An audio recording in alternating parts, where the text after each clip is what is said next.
12 में भी कुछ लोग जो है चिल्ला गांव में भी जिस तरीके से गाली दे के घर में घुसे हैं, तो मैं चाहता हूं सरकार को इसको कंट्रोल करना चाहिए। और हम लोग परिवार पीड़ित के साथ पूरी तरह हैं। माननीय मंत्री जी हमारे गैरचंद दिनकर साहब हैं।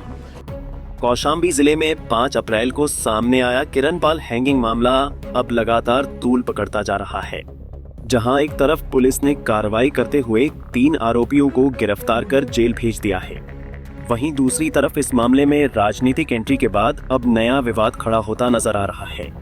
पूरा मामला करारी थाना क्षेत्र के चक शहाबुद्दीनपुर गांव का है, जहां 5 अप्रैल को किशोरी किरण का शव पेड़ से लटका हुआ मिला था। परिजनों ने आरोप लगाया था कि गांव के ही कुछ लोगों ने खेत में भैंस चले जाने को लेकर गाली गलौज और जान से मारने की धमकी दी थी, जिसके बाद आहत होकर किशोरी ने आत्महत्या कर ली। पुलिस ने मामले में कार्रवाई करते हुए मुख्य आरोपी बाबू यादव को गिरफ्तार कर लिया, जबकि 2 अन्य आरोपियों पर 5-5 हजार रुपए का इनाम घोषित किया गया था। फिलहाल तीनों आरोपी न्यायिक हिरासत में हैं। दिनांक 5 अप्रैल 2026 को जनपद कौशाम्बी के थाना चरवा क्षेत्र में एक युवती द्वारा पेड़ से लटककर आत्महत्या की गई थी।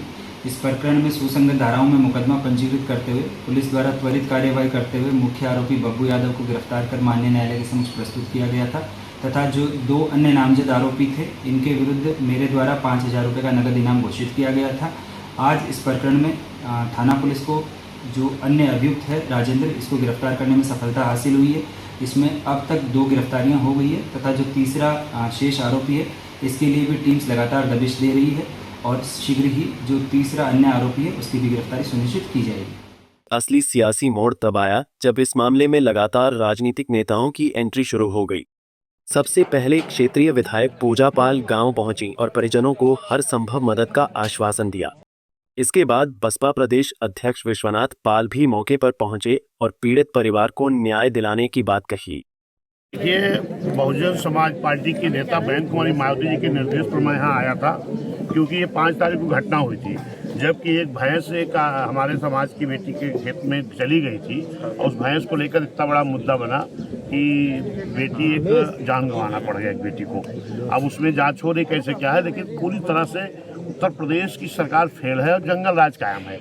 अभी एक कहाँ का 12 का मामला कहाँ का बता रहे थे, 12 में भी कुछ लोग जो है चिल्ला गांव में भी जिस तरीके से गाली दे के घर में घुसे हैं, तो मैं चाहता हूं सरकार को इसको कंट्रोल करना चाहिए। और हम लोग परिवार पीड़ित के साथ पूरी तरह हैं। माननीय मंत्री जी हमारे गैरचंद दिनकर साहब हैं, पूर्व में नेता विधानमंडल दल भी रहे हैं। इधर माननीय महर्षि साहब नौशाद अली जी हैं, सतीश जाटव जी, जगन्नाथ पाल जी, सब लोग ये पहले भी आए थे उस दिन।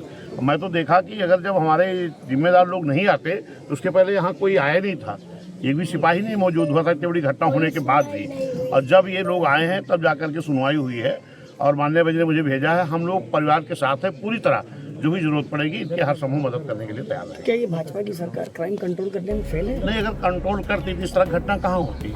अभी आपने देखा इसी कौशाम्बी में एक और पाल समाज बेटी के साथ घटना हुई थी, आज ये पाल समाज की बेटी के साथ हुई है। अभी बांदा में निषाद समाज की बेटी के साथ हुई, बलिया में चौहान बेटी को पेड़ पर लटका दिया गया था।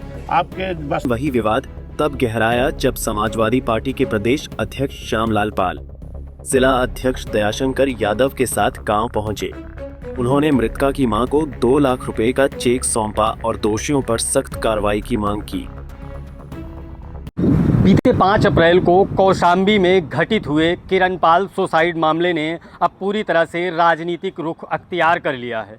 लगातार तमाम राजनीतिक पार्टियों के नेता अब चक शहाबुद्दीनपुर गांव पहुंच रहे हैं और इस पूरे घटनाक्रम में शामिल दोषियों के खिलाफ सख्त कार्रवाई की मांग कर रहे हैं। हालांकि इसमें जो मृतका की मां ने तहरीर दी थी पुलिस को, उसके हिसाब से पुलिस ने FIR दर्ज करते हुए 3 आरोपियों को हिरासत में लेकर जेल भेज दिया है। अगर बात करें इस घटना की तो पोस्टमार्टम रिपोर्ट और पुलिसिया जानकारी के मुताबिक यह मामला हैंगिंग से जुड़ा हुआ बताया जा रहा है।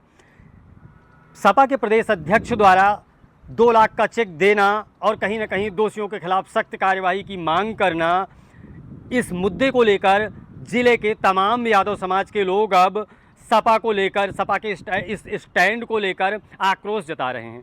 सोशल मीडिया पर लगातार इस पर जंग छिड़ी हुई है, जिसे लेकर कहीं ना कहीं समाजवादी पार्टी के जिला अध्यक्ष दयाशंकर यादव ने अपने लेटर पैड से कौशाम्बी कप्तान को एक पत्र लिखा है, जिसमें उन्होंने राजनीतिक दबाव के चलते यादव परिवार को प्रताड़ित ना करने के साथ साथ इसमें उच्च स्तरीय कमेटी को गठित कर, समिति को गठित कर, पूरी तरह से उच्च स्तरीय समिति द्वारा मामले की जांच कराकर सही दोषियों को सज़ा दिलाने की मांग की है।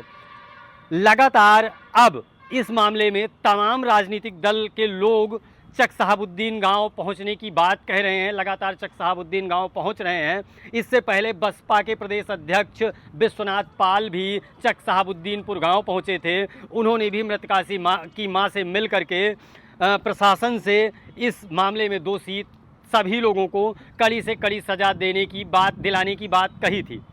लगातार इस वक्त सोशल मीडिया पर इसे लेकर बहस छिड़ी हुई है। इसी कड़ी में जो आरोपी हैं, जिन्हें पुलिस ने, जो मृतका की मां की तहरीर के हिसाब से जिन्हें पुलिस ने आरोपी बनाया है, उनमें मुख्य आरोपी बब्बू यादव, ओम प्रकाश यादव व राजेंद्र यादव हैं, जिन्हें पुलिस ने पहले ही गिरफ्तार कर जेल भेज दिया है।